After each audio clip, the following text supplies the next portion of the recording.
पड़ाव सूजाबाद में एक ऐसा मामला था जो कि 8 साल की छोटी बच्ची थी जिसके साथ रेप हुआ था, उसकी निर्मम हत्या हुई थी। मैडम, अब तो हमारी बच्ची चली गई है, जो कि वो लौट के नहीं। वाराणसी के पास्को अदालत ने 8 साल की बच्ची से रेप और हत्या करने वाले दोषी इरशाद को फांसी की सजा सुनाई है। कोर्ट ने उसे 60,000 रुपए अर्थदंड भी लगाया है। ये वाराणसी का पहला मामला है जिसमें सिर्फ 11 महीने में जांच से लेकर फैसले तक की प्रक्रिया पूरी हुई है और इसे rare of the rare case में गिना गया है। ये पूरा मामला पड़ाव सूजाबाद का है। घटना 24 दिसंबर 2024 की है। नमस्कार, मैं हूं खुशरंग हिना, कैमरामैन इरशाद अहमद के साथ और जयदेश में आपका स्वागत है।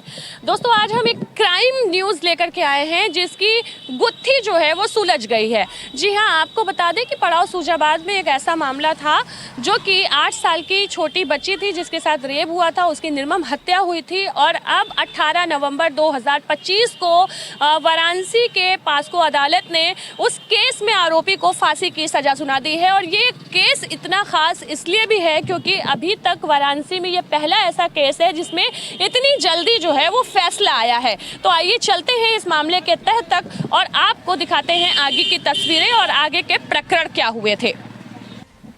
तो दोस्तों, जैसा कि आप देख सकते हैं, मैं अभी मौजूद हूँ वही पड़ाव सूजाबाद के उसी प्राइमरी स्कूल पे और ये वही प्राइमरी स्कूल है जहाँ पर पिछले साल, फिर आपको रिमाइंड करूँगी कि 24 दिसंबर 2024 में 8 साल की बच्ची का रेप करके उसकी निर्मम हत्या पत्थर से कूच करके बोरी में भर के इसी स्कूल में उसकी लाश मिली थी दूसरे दिन, यानी 25 दिसंबर को। और ये जो पूरा इलाका है, इस पूरे इलाके में जो है वो हड़कंप मच गया था उस केस को देखते हुए। और आपको अगर दिखाऊं और बताऊं तो पिछले साल मैंने ये केस को हमारे जयदेश ने प्रमुखता से उठाया था और इस खबर को हम लोगों ने दिखाया था कि किस जगह की वो लड़की थी, क्या परिवार था, क्या प्रशासन ने काम किया, कब मुठभेड़ हुई और किस जगह जो है उस बच्ची की बोरी में भरकर लाश मिली। और 8 साल की बच्ची के साथ अब जो है वो अन्याय जो हुआ था उस समय, अब उसको न्याय मिल गया है और अब पास्को अदालत वाराणसी में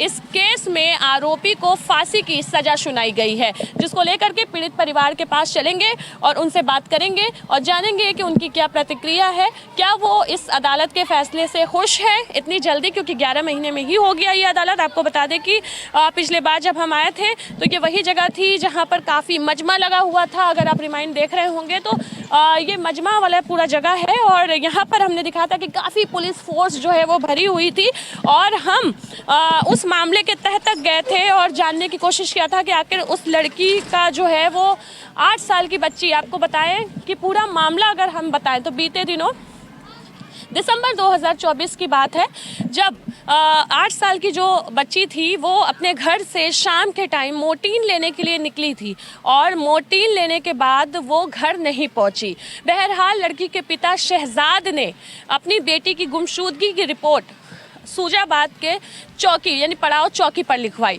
लेकिन चौकी पर जो है कार्रवाई ना होने के बाद दूसरे दिन उस बच्ची की लाश इसी प्राइमरी स्कूल में मिली बोरी में भर करके। उसके बाद शासन प्रशासन एक्टिव नज़र आई, मीडिया एक्टिव नज़र आई और अदालत में जो है कार्रवाई हुई और रेयर केस के श्रेणी में इस केस को लिया गया और पास्को अदालत ने मात्र 11 महीने के अंदर आरोपी इरशाद को फांसी की सजा सुनाई, जिसको लेकर के पीड़ित परिवार संतुष्ट दिखाई दे रहा है। इस पर हम उनकी प्रतिक्रिया लेंगे और आपको बता दें कि पुलिस उस समय काफ़ी अहम भूमिका निभाई थी रामनगर थाने के SHO राजू सिंह जी ने। और ये पूरी जो अदालत पास्को में ये केस जो है चला और फाइनली आज हम उस केस को, उस पूरी केस को रिमाइंड करेंगे। अगर आप देख पा रहे होंगे तस्वीरों के माध्यम से, तो पुरानी जिस तरीके से हमने कवरेज की थी जयदेश के माध्यम से, वही उसी तरीके से वो मामले को जो है अंजाम देने के लिए आज एक बार फिर हम पड़ाव सूजाबाद पर पहुंचे हैं और उस सारी जगह आपको दिखा रहे हैं कि कौन सा प्राइमरी स्कूल था, कौन सा जो पीड़ित का घर था और पड़ोसी क्या कह रहे हैं इस पूरे मामले में। ये सब कुछ अब हम आपको आज दिखाएंगे। पड़ाव सूजाबाद के इलाके में हम हैं। 8 साल की बच्ची के रेप के बाद हत्या करने के मामले पर फांसी की सजा हुई है और फांसी की सजा के जो आदेश हैं उसी गली में हम हैं इस समय। और ये उनका पीड़ित का मकान है जहां पर उनके पिता खड़े हैं, उनकी दादी खड़ी हैं और ये पूरा परिवार है। अब हम प्रतिक्रिया लेंगे यहाँ पर जो पड़ोसी हैं उनसे पूछेंगे कि ये जो अदालत का फैसला आया है उसको किस नज़रिए से देखते हैं। क्या नाम है भैया? अबू फैज। अच्छा, आप लोग पिछले साल तो देखे होंगे कि बच्ची का जो है निर्मम हत्या हुई। हम लोग तो थे ही साथ में, हम लोग तो छुट्टी पे थे, फिर 2-3 दिन इन लोगों के साथ लगे हुए थे, ऐसा नहीं है। तो अब अदालत का 11 महीने में ही फैसला आ गया है। बहुत अच्छा फैसला। अब कानून व्यवस्था जो है कि बहुत अच्छी हो गई है। इतनी जल्दी फैसला नहीं आता था, पहले तो 20 साल लग जाता था फैसला आने में, लेकिन अब फैसला बहुत अच्छा आया, बहुत जल्दी फैसला आया। बहुत खुश हैं हम लोग फैसले से, बहुत खुश है। बहुत खुश हैं। ठीक है, एक आंटी है उनसे भी बात करेंगे। आप इनकी पड़ोसी हैं? जी, क्या नाम है आपका? मेरा कमर जहाँ नाम। अच्छा कमर जहाँ जी, आपको पता है कि ये जो बच्ची आपके घर के सामने रहती थी इसके आरोपी को पकड़ा गया और फांसी की सजा हो गई? बहुत ठीक हुआ, बहुत ठीक हुआ। आप अच्छा, लोगों ने सोचा था कि इतनी जल्दी फैसला आ जाएगा? नहीं सोचा था हम लोग। अच्छा हुआ कि इतनी जल्दी फैसला आ गई। हाँ, बहुत खुश हैं हम लोग। बहुत खुश है। आइए एक आध लोग से और भी बात करेंगे। जी बिल्कुल। क्या नाम है? रोजी नाम है। रोजी जी, इस मामले को इतनी जल्दी संज्ञान में लिया गया और सबसे बड़ी चीज़ कि इसका फैसला आ गया 11 महीने। बिल्कुल बहुत ही सराहनीय है। न्यायालय से हम लोग को जो उम्मीद थी वो उसके प्रति हम लोग को प्रतिक्रिया मिली है। इतनी जल्दी मतलब इम्पॉसिबल चीज़ें समझ लीजिए, इतनी जल्दी न्याय मिलना इम्पॉसिबल रहता है, मगर जैसे न्यायालय ने न्याय किया हम लोग बहुत खुश हैं, बहुत खुश। और जो जजमेंट हुआ है वो अब बदलना नहीं चाहिए।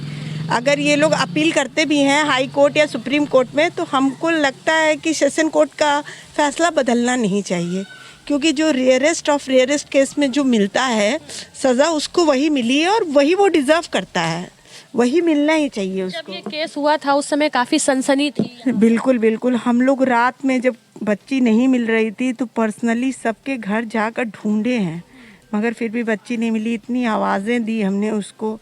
फिर सुबह जब बच्ची की लाश मिली तो सोचिए फैमिली, हम लोग तो पड़ोसी हैं, उसके माँ बाप के बारे में सोचिए। आज भी वो जब मंजर सोचते हैं ना तो मेरी आंखों से आंसू गिरता है। कैसी हालत है परिवार की? परिवार देख लीजिए आप, कितने गरीब हैं। बाप है कि पैर उनका ख़राब है, छोटे छोटे बच्चे हैं। अगर वो अपने बच्चों को देखने जाएंगे तो फिर कमाएंगे कब? अगर जैसे कि जो लोग सक्षम रहते हैं, लोग उनको देख के थोड़ा डरते हैं। अब वो तो असक्षम है, एक पैर से ख़राब है, इसलिए लोगों की थोड़ी सी मानसिकता ये रहती है कि ये तो कुछ कर नहीं सकते हैं। मगर हमारा कानून है हमारे साथ, इनके साथ इनका कानून था, इनको न्याय मिला। हम लोग बहुत खुश हैं, बहुत खुश हैं। जी देखिए, मोहल्ले वाले जो हैं पड़ोसी, उनकी ये प्रतिक्रिया आई है। पड़ोसी काफ़ी ज़्यादा खुश हैं इस तरह के फैसले आने से। तो दोस्तों, आपको पता है कि लास्ट ईयर यानी 2024 दिसंबर 2024 में एक घटना घटी थी पड़ाव सूजाबाद में, जिसको लेकर के अब बनारस में एक ऐतिहासिक फैसला आया है। और आज हम पीड़ित परिवार से मिलने पहुंचे हैं और पीड़ित परिवार से जानने पहुंचे हैं कि आखिर इस ऐतिहासिक फैसले को लेकर उनकी क्या प्रतिक्रिया है। आपको सबसे पहले अगर रिवाइंड करें तो बता दें, 24 दिसंबर 2024 की रात एक 8 साल की लड़की गायब हो जाती है। उसके पिता उसकी गुमशुदगी की रिपोर्ट दर्ज कराते हैं। दूसरे दिन उस 8 साल की बच्ची का जो है वो शव बरामद होता है पास के ही प्राइमरी स्कूल में, और बोरिए में भर करके। उसको दे करके पूरे इलाके में जो हल्ला हो जाता है, सारे तमाशाबीन देखने लगते हैं, पुलिस प्रशासन अपना कार्रवाई करती है और पता चलता है कि उस 8 साल की जो लड़की थी उसका रेप करके उसका मर्डर कर दिया गया था। दूसरे ही दिन पुलिस एक्टिव होकर उस जो आरोपी है, इरशाद नाम है उसका, उसको पकड़ लेती है और पकड़ने के बाद अब फिर उस पर कार्रवाई चलती है। कार्रवाई लगभग 11 महीने चलती है और आखिरकार बनारस में पहली बार, उत्तर प्रदेश की बनारस के पॉस्को अदालत में पहली बार किसी रेप केस को का मामला सुलझा लिया जाता है और उस पर इतनी बड़ी यानी फांसी की सजा सुना दी जाती है। तो ये ऐसा पहला जो केस है बनारस में हुआ है और इस केस को लेकर के ही आज हम पहुंच चुके हैं उस पीड़ित परिवार जिनकी 8 साल की बेटी की निर्मम हत्या कर दी गई थी रेप के बाद। उनके पिता, उनकी माता, उनकी दादी, ये पूरा परिवार यहाँ पर बैठा हुआ है और जानते हैं कि कितनी मेहनत इनको करना पड़ा और इतनी जल्दी फैसला आने पर क्या प्रतिक्रिया है इनकी। तो आपका नाम क्या है? हमारा नाम मोहम्मद शहजादी है। शहजादी जी, पिछले साल की ये बात है, क्या हुआ था उस टाइम? ये हमारे बच्ची का हमारे घर से 100-150 मीटर की दूरी पे इरशाद नाम का लड़का था ये, जो कि हत्या करके उसकी रेप करके मार कर फेंक दिया था प्राइमरी स्कूल में। उसी पर मतलब केस चला पास्को में और वो केस चलने के बाद 11 महीने में फैसला भी आ गया, जो कि पास्को अदालत में हमारे विनोद कुमार जो जज हैं उनका जजमेंट हुआ। बहुत अच्छा जजमेंट हुआ, जो कि उन्होंने फांसी की सज़ा दी, उससे हम संतुष्ट हैं। और ये हमारे खलीफा भाई या तनवीर अहमद सिद्दीकी और बाकी वगैरह हमारे सरकारी वकील साहब, इन लोगों ने सरकारी वकील सुनील कुमार ने जो हैं उन लोगों ने बहुत ज़्यादा मेहनत किया। और ये हमारे सबसे ज़्यादा जो तो तनवीर सर ने और खलीफा सर भाई ने बहुत ज़्यादा हमारा मतलब ये हमारे वकील थे, बहुत अच्छी तरीके से अपना भूमिका निभाई। ये लोग हमारे साथ बहुत अच्छा इन्होंने सहायता किया। अच्छा, क्या लगता है कि इस तरह के जो केसेस होते थे पहले बहुत लंबे लंबे खींचे जाते थे, लेकिन बनारस की पास्को अदालत में 11 महीने के अंदर ही आपको न्याय मिल गया? जी मैडम, ये हमको जो तो फैसला बहुत अच्छा, इससे हम संतुष्ट हैं। बहुत जल्दी न्याय मिला हमको। ये हमारे विवेचना अधिकारी जो तो राजू सिंह, इन्होंने अच्छी बहुत विवेचना किया।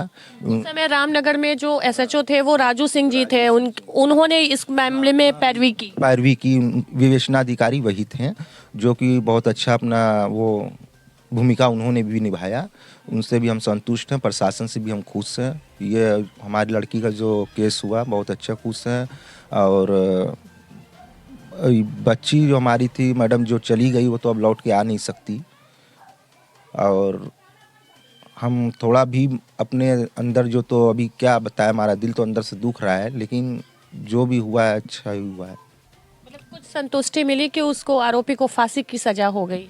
जी मैडम, अब कानून अपने तरीके से जो तो सजा दी है तो सही है, हम संतुष्ट हैं उससे।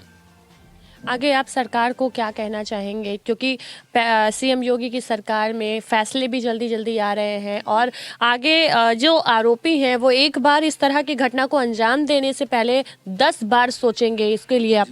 जी मैडम, हम इससे सहमत हैं। योगी जी सरकार में, मोदी जी सरकार में, ऐसा शासन में खुश हैं हम कि आगे चल के जो बच्चियां हैं, लड़की हैं, माँ बहनें हैं, उनको भी सुरक्षा मिले और वो सेफ रहें। ये सरकार में बहुत बढ़िया शासन चल रहा है, बहुत बढ़िया। क्या आपने कभी सोचा था कि आपको न्याय इतनी जल्दी मिल जाएगा, आपकी बेटी को न्याय इतनी जल्दी मिल जाएगा? नहीं मैडम, हमने ऐसा नहीं सोचा था, लेकिन ये जो हुआ बहुत अच्छा हुआ बच्ची के लिए हमारे। हम सहमत हैं, इस कानून से सलूट करते हैं। इस सरकार से और कानून से किस तरह की अपील करेंगे आप? मैडम, अब तो हमारी बच्ची चली गई है, जो कि वो लौट के नहीं आएगी, लेकिन मोदी जी से, योगी से हमारा यही गुजारिश है कि जो कि हमारे 4 बच्चे अभी हैं, 2 बेटी 2 बेटे हैं, माँ हैं, पिताजी हैं, हम दिव्यांग हैं, एक पैर से ऑटो चलाते हैं, अपना बच्चों का पालन पोषण करते हैं, 200-400 रुपया जो भी कमाते हैं गरीबी में अपना चलते हैं। और जो कि हमारी आर्थिक सहायता जो है, योगी जी से हमारी रिक्वेस्ट है कि हमारी कुछ आर्थिक सहायता करें। जो कि हमारे लेखपाल आए थे, पूरा छानबीन किया, सब कुछ देखा, उस पर 5 लाख रुपया का जो कि दिखाया हमको मुआवजा आखिया पे, और उस पर अभी सरकार ने हमारी 1 रुपये की मदद नहीं की है। हमारी गुजारिश है कि हमारा कुछ सहयोग करें। देखिए, हम थे पीड़ित परिवार में और यहाँ की जो आर्थिक स्थिति मैंने देखी, आप देख सकते हैं कि मैं उन्हीं के घर में बैठी हूँ और ये देखिए कि यहाँ पर अभी भी लकड़ी पे खाने बन रहे हैं, इस चूल्हे पे खाने बनते हैं। और ये जो घर चलाने वाले हैं वो सिर्फ एक ही इंसान है, शहजाद जी, जो कि दिव्यांग हैं और अकेले इन सारे परिवारों का जो है वो खर्च चलाते हैं। और इनका कहना है कि इसी में इन्होंने जो है केस भी लड़ा अपनी बच्ची का और इनकी आर्थिक मदद अभी तक कहीं से नहीं हो पाई है। तो सरकार से इन्होंने गुजारिश किया है कि जल्द से जल्द इनको कुछ मुआवजा मिले ताकि ये इनकी आर्थिक सहायता हो पाए और ये अपने परिवार का गुजर बसर कर पाएँ। और इनकी माली हालत बहुत ही ज़्यादा दयनीय है। मैं एडवोकेट अहमद खलीफा है और मैं वाराणसी डिस्ट्रिक्ट कोर्ट में प्रैक्टिस करता हूँ।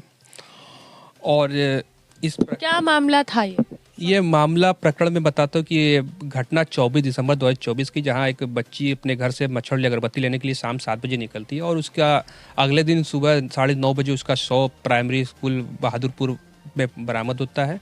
और 26 दिसंबर की शाम को 26 दिसंबर की भोर में अभियुक्त की गिरफ्तारी एक मुठभेड़ में होती है। वो पुलिस पे फायर भी किया उसने जबकि दरमियान, और पुलिस ने मुठभेड़ में उसको गिरफ्तार भी किया। और उसी दिन 26 तारीख को दोपहर तक अभियुक्त को घटनास्थल पे लाया गया तो उसने एक पत्थर बरामद करा, जिससे उसने कहा था कि मैंने उस पत्थर से इस बच्ची की सर की पूछकर हत्या की है, और उस पत्थर की बरामदगी उस दिन कराई गई थी। तो पूरा मामला एक बच्ची से साथ बलात्कार करने के बाद उसकी निर्मम हत्या करने से जुड़ा हुआ है, जो कि बहुत ही निर्मम था और बहुत ही बेदर्दी के साथ उस बच्ची को मारा गया था। और इसमें प्रोसिक्यूशन की तरफ से 7 गवाहों की पेशी कराई गई। 7 गवाहों का मैंने जो है कि कराया, और उसमें जो हमारे वरिष्ठ अधिवक्ता जो हमारे सर हैं तनवीर अहमद सिद्दीकी जी ने इसको लीड किया, और मैं उसमें अहम भूमिका मैंने निभाई। इस केस का सारा ट्रायल भी मैंने खुद देखा था। ये केस इतना खास क्यों बन गया वाराणसी के? ये केस रेयर ऑफ द रेयरिस्ट की श्रेणी में आता है, कि जिसमें कि कई ऐसी रूलिंग है जिसमें इस प्रकार के अदालतों ने बाकायदा फांसी दी है। पश्चिम बंगाल में एक केस है Dhananjay Chatterjee versus state of West Bengal, जिसमें अभियुक्त को बाकायदा इसी तरीके का अपराध करने के जो 14 साल की बच्ची के साथ किया था उसे फांसी दी गई। तो ये उसी से जुड़ा हुआ उसी तरीके से और उतना ही निर्मम हत्या का था। तो इसलिए जो है ये इतना खास इसलिए बनता है कि ये रेयर ऑफ द रेयरिस्ट की श्रेणी में आता है, और जज साहब ने इसे रेयर ऑफ द रेयरिस्ट की श्रेणी में माना भी है कोर्ट ने इसे। यही बात थी। मात्र 11 महीने के अंदर फैसला आया। इसके लिए मैंने रिक्वेस्ट की थी एडीजे पॉक्सो कोर्ट के जज श्री विनोद कुमार जी को। मैं उनका स्पेशल थैंक्स करना चाहूँगा कि मैंने उनसे कहा था जेल की फाइल है, और वादी होने के नाते एक बच्ची को इंसाफ दिलाने के लिए मैं आया हूँ, और क्यों ना इसे फास्ट ट्रैक में लगाया जाए इसी कोर्ट में कि इसका फैसला का निर्धारण जल्द से जल्द किया जाए। और स्पेशल थैंक्स इनका कि उन्होंने इस फैसले की अर्जी को स्वीकार किया। तो हम पहुंच चुके हैं समाज सेवी सबा खान जी के पास। इनका घर मैं बताऊं कि जो 8 साल की बच्ची का रेप कांड हुआ था उसके घर के ही काफ़ी पास है। और क्योंकि सबा खान जी से बात करना इसलिए भी ज़रूरी है क्योंकि ये खुद महिलाओं को सशक्त बनाती हैं, ताइक्वांडो सिखाती हैं। और आपके पड़ोस में पिछले साल इतनी बड़ी घटना हुई थी, एक 8 साल की बच्ची का रेप करके उसकी निर्मम हत्या की गई और 11 महीने के अंदर ही पास्को अदालत ने आरोपी को फांसी की सज़ा सुनाई। इस पूरे केस को कैसे देखती हैं आप? देखिए, इस पूरे केस को मैं एक देखती हूँ, बहुत बड़ा एक अचीवमेंट देखती हूँ मैं, क्योंकि जहाँ भारत में बड़े बड़े घटनाएं हो रही हैं, सालों साल केस चल रहे हैं, उस पर कोई भी एक्शन नहीं लिया गया, किसी अपराधी को सज़ा नहीं दी गई है। और हमारे बनारस में 10 महीने हो रहे हैं, 10 महीने हो रहे हैं, और 10 महीने में एक बलात्कारी को सज़ा मिलती है तो एक बहुत बड़ा संदेश जाता है कि अगर मेहनत और जुनून के साथ किसी गलत के खिलाफ खड़ा होकर आवाज़ उठाया जाए तो कहीं ना कहीं हम बाकी भी अपराधियों को सज़ा दिला सकते हैं और ये अपराध कम कर सकते हैं जिस तरह से अपराध बढ़ रहा है। अच्छा, जैसा कि न्यायालय में अक्सर केस लंबित रहते हैं, लेकिन बनारस का ये पहला केस ऐसा है कि 10 महीने 11 महीने हुए हैं और फांसी की सज़ा हो गई। पहले तो मैं धन्यवाद कहूँगी कि हमारे जो बनारस के जज साहब हैं और प्लस जो हमारे तनवीर साहब सिद्दीकी हैं, हमारे जो वकील साहब जो टीम है, जिन्होंने बेटी के लिए खड़े होकर इंसानियत के तौर पर निस्वार्थ उन्होंने इंसाफ दिलाया, तो ये उन लोगों का मतलब बहुत बड़ा योगदान है। पीड़ित परिवार को क्या कहें? पीड़ित परिवार को देखिए, पीड़ित तो एक तरह से दोनों परिवार मैं कहूँगी, क्योंकि गुनाह गलत बच्चों के साथ होता है लेकिन सज़ा सबको मिलती है। जिस पीड़ित परिवार जो है उनको तो इंसाफ मिला उनकी बच्ची को, और प्लस जो इरशाद जो है बलात्कारी जो है उसको सज़ा मिली, लेकिन कहीं ना कहीं उसके बूढ़े माँ बाप पर कहीं ना कहीं एक अफसोस है कि उसकी माँ बहुत बीमार चल रही है, बूढ़े बाप हैं, बच्चों ने किया है, लेकिन वो भी एक तरह से पीड़ित हैं। आपके ही इलाके के दोनों लोग हैं? जी हाँ, दोनों इलाके के हैं, लेकिन जो हमेशा जो सच है सच के साथ दिया जाता है, और मैंने सच के साथ मैं कल भी खड़ी थी, आज भी खड़ी हूँ, लेकिन सिंपैथी जो एक तरह से है अपराधी को छोड़कर जो बेकसूर माँ बाप हैं दोनों के साथ है। अच्छा, आप महिलाओं को काफ़ी सशक्त बनाती हैं, तो उनको क्या कहना चाहेंगी, क्या सीख देंगी आप? मैं ये सीख दूंगी कि देखिए पहले तो आप अपने आप बाहर कौन कैसा है उनको समझने की कोशिश करें। हर अपना अपना नहीं होता है, और प्लस आज के टाइम में जो शिकार महिलाओं को नहीं बना पा रहे हैं कि वो जान रही महिलाएं सशक्त हो चुकी हैं, एक्टिव हो चुकी हैं। तो आपने देखा होगा हिना जी कि बहुत ज़्यादा में बच्चे शिकार हो रहे हैं। चंदौली में भी एक बच्ची की मैंने आवाज़ उठाई थी, वहाँ पर भी 7 साल की बच्ची की कि अपराधी ये जान गए कि हम बड़ी बच्चों को टारगेट नहीं बना सकते, वो एक्टिव हो रही हैं, हम लोग एक्टिव कर रहे हैं। कहीं ना कहीं मासूम बच्चों को शिकार वो बना रहे हैं, क्योंकि जान रही कि अब आसानी से उनको बहलाई फुसला जाए। आपके यहाँ बच्चे भी आते हैं taekwondo सीखने के लिए? जी हाँ, टैक्वांडो के साथ मैंने बहुत सारी चीज़ें बच्चों के साथ खिलाड़ी, पट्टू, लाठी और टैक्वांडो। आप जान रही मैं 8 सालों से ही बस सेल्फ डिफेंस आत्मरक्षा पे काम कर रही हूँ, ताकि स्लम एरिया में फ्री गरीब असहाय बच्चों को, ताकि शिक्षा और सुरक्षा अगर उनको सच में मिलेगी मजबूती से, वो अपना बचाव कर सकेंगी। बहुत बहुत शुक्रिया। हमारे साथ सबा खान जी थी जिन्होंने इस पूरे केस को लेकर के अपनी प्रतिक्रिया दी है। तो और आपको सबसे बड़ी चीज़ ये बताऊं कि मैं इस समय इनके घर में बैठी हूं। मैंने पिछली बार भी कवरेज की हुई थी जब इनकी बेटी का 8 साल की बेटी का निर्मम हत्या हुई थी, और उस पूरे कवरेज के दौरान मैंने वो सारी वीडियोस दिखाई थी, वो सारे जो मोमेंट्स थे वो मैंने दिखाया हुआ था। और अब इस केस में फैसले आने के बाद जो लोग ये सोचते हैं कि अगर हम अदालत की शरण लेंगे और केस हमारे बहुत लंबे चल जाएंगे, ये सोच करके बहुत सारे लोग शांत हो जाते हैं, तो उनके लिए भी ये जो पास्को अदालत का फैसला है ये बहुत मील का पत्थर साबित हुआ है, क्योंकि 11 महीने के अंदर आरोपी को फांसी की सजा सुनाई गई है। ये अपने आप में चर्चा का विषय बना हुआ है, रेयर केस की श्रेणी में आ रहा है वाराणसी के, और इसीलिए इस केस पर हम जो है अपनी पूरी स्टडी भी कर रहे हैं और आप तक ये खबरें पहुंचा रहे हैं, क्योंकि आपका प्यार, सपोर्ट और विश्वास ही हमारी सबसे बड़ी ताकत है। और कानून के प्रति भी एक बार फिर से जनता में विश्वास जगा है कि 11 महीने के अंदर अगर कोई इस तरह की घटना को अंजाम देता है तो कानून बख्शने वाला नहीं है। आज के लिए बस इतना ही। तब तक के लिए बने रहें जयदेश के साथ। मैं हूं खुशरंग हिना, कैमरामैन इरशाद अहमद के साथ। धन्यवाद।